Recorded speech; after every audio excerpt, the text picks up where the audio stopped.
getting up in Jerusalem and declaring, I am the Messiah, which is probably about 20-25 years from now.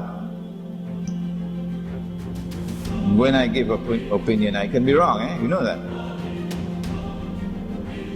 In order for Israel to rule the world,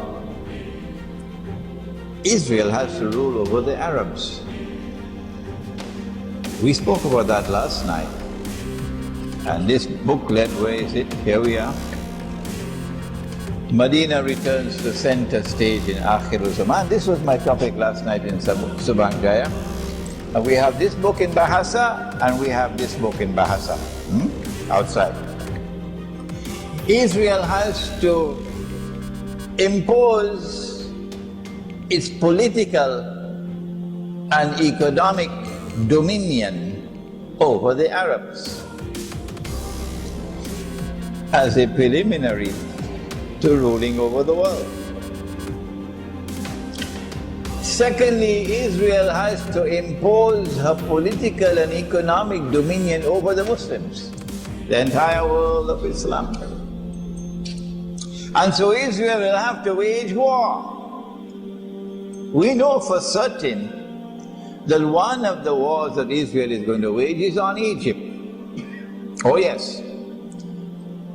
And when those fools with a capital F, I hope they are listening to me, made the alliance with the Zionist NATO to bring down Gaddafi, who was opposed to the Zionists, those absolute fools who said that they were Mujahideen, in bringing down Gaddafi with the help of NATO, now made Libya a NATO state. NATO is in charge, but they don't know it.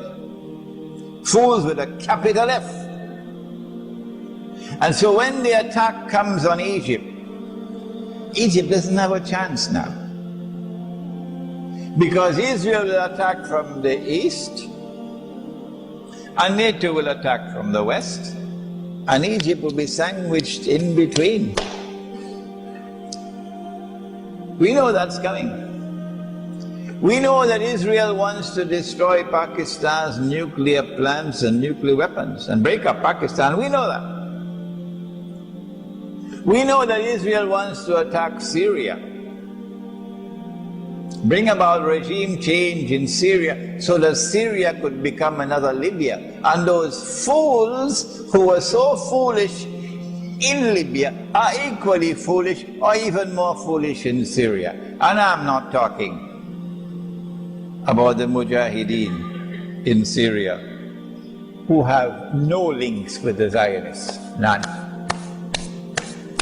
and who would rather die than take a penny from Saudi Arabia, who have no links with Saudi Arabia, no links with Qatar, no links with Jordan, nothing at all, and who are struggling in Syria. I am not speaking about them, not at all. I'm talking about these fools who say they are Mujahideen and who are in alliance with NATO to bring down this Syrian regime. These are the ones I'm talking about. We're expecting that since they've not succeeded so far, they're going to wage war on Syria. It is in this scenario that we now want to introduce how Dajjal is going to exploit the Sunni Shia division to his advantage in Zaman. The answer is, he wants to provoke Sunni Shia civil war. That's what he wants to provoke. If he can succeed in provoking Sunni Shia civil war in the world of Islam, what would be the benefit for him and for the Zionists? Number one, Islam is going to look terrible before the entire world on the stage of the world. Look at these Muslims at a time when they are back to the wall, fighting for their very lives. Look at how foolish the Muslims are fighting amongst themselves. Islam is going to look so bad that whatever sentiment that may be in the world sympathetic towards Muslims, even that might be lost. And that will be tremendously advantageous to Israel and to the Zionists and to their propaganda war in CNN and Al Jazeera and the newspapers and the television sets. You can just imagine. They're going to have a field day laughing at the Muslims who are fighting amongst themselves at this time. Number two, the Dajjal will consider it advantageous to provoke a Sunni Shia war, because such a war will weaken both the Sunni and the Shia at a time when Sunni and Shia should be trying to build maximum strength and power to resist Israel and to resist the Zionists. Thirdly, Sunni-Shia civil war is going to break up Pakistan. There's no way that Pakistan can survive. They are the ones who planned 9/11. And one of the reasons why they planned 9/11 is to be able to get a base in Afghanistan from which to target Pakistan, to attack Pakistan, to destroy Pakistan's nuclear plants and nuclear weapons, and break up Pakistan into bits and pieces. They've not been able to do it for 10 years. Even though they had the presidency in their camp, a man named Parvez Musharraf, before he left, the Pakistanis were calling him Dog Musharraf. For 10 years, and this is to the credit of the Pakistani people, that they've not been able to do it as yet. They are actually waiting for civil war. The reason why they have all the drones killing the Pakistani people and even killing the Pakistani soldiers is because they were hoping to provoke civil war in the Pakistan armed forces. But it has not happened so far, because the Pakistanis knew what they wanted and were denied it.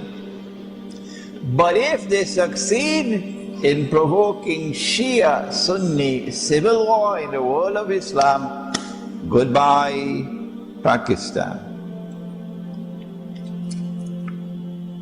But there's a fourth reason why Dajjal would like to provoke Sunni-Shia civil war. I'm going to restrict myself to these four reasons, but I'm sure tomorrow on YouTube you're going to see so many scholars intervening to give us a sixth and a seventh and an eighth and a ninth reason and so on.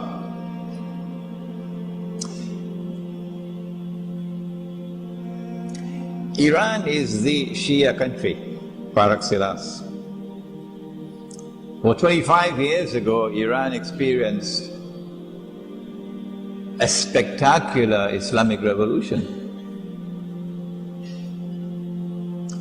I am a student of international relations,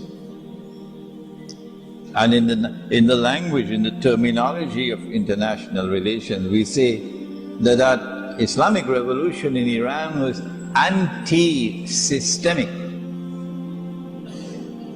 And so the Zionists were very angry with the revolution in Iran. It not only threatened the Zionists, it also threatened the family kings and royal houses, because the Islamic revolution in Iran denounced monarchies among the Arabs, denounced it. The Islamic revolution in Iran also had problems for the Soviet Union, who felt threatened. And as a consequence of the revolution in Iran, the Soviet Union intervened in Afghanistan in December 1979, if I am not wrong. The revolution in Iran has produced a government which has consistently for these last 25 years opposed the Zionists. That's not what they want. Dajjal doesn't want that. Sunni Shia civil war in Islam, in my opinion, is going to facilitate the effort for regime change in Iran. And so that a regime in Iran which is standing up against Israel and standing up against all the clients of Israel in Saudi Arabia and Qatar and what have you, would be removed. And a new regime would come which will be more authentically Shia, sectarian Shia, and with which Israel might be able to make a deal. That is the biggest advantage of all.